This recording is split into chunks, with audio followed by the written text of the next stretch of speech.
Welcome back. Let's talk about forgiveness.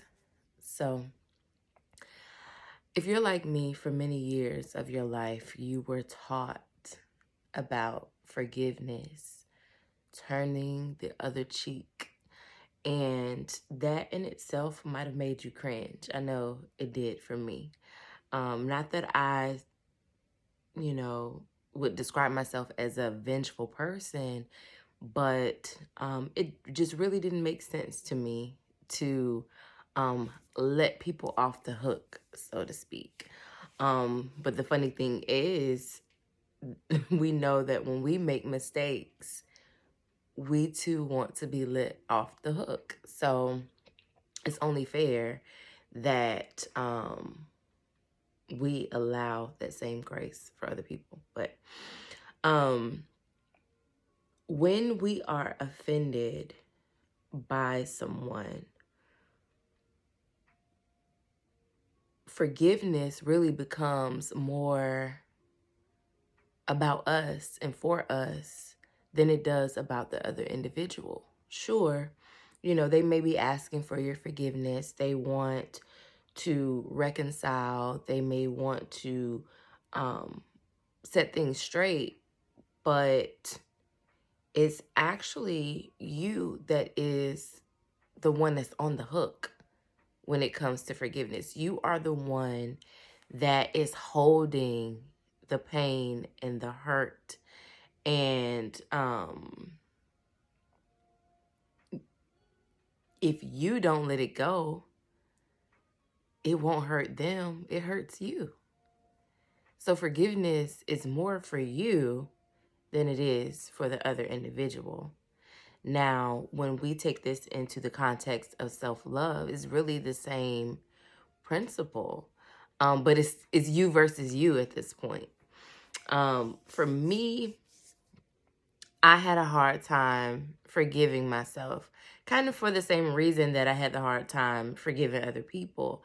I felt like if I let myself off the hook, I would have more of a tendency to repeat mistakes or to betray myself again or whatever. Like I would just kind of hold on to that hurt and that pain and punish myself for my sins, put myself in certain situations, making certain choices, decisions, and things like that. So, excuse me, I would be really hard on myself. But with that, it weighs you down, it keeps you stuck, and then you're hoarding these offenses and you're taking up space with that. And so, all the time we're trying to press forward for better, make progress, call new things into our lives, but we can continue to call them. But if we haven't made room for them, then what?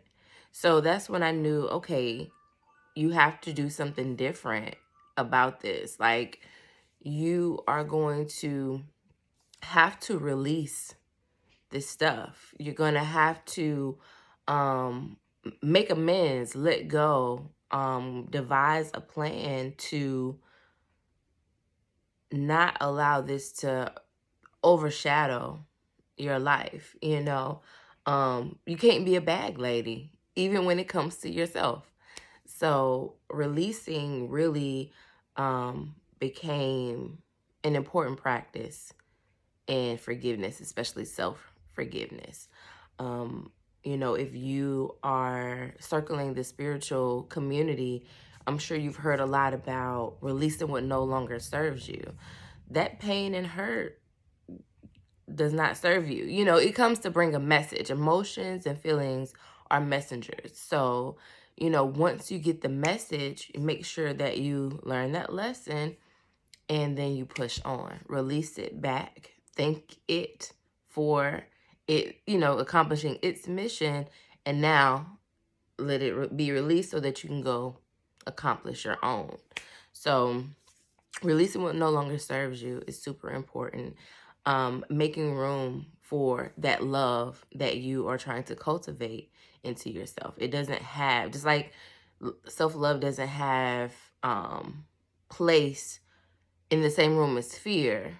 it's very difficult to cultivate self-love when you have that lack of forgiveness for yourself.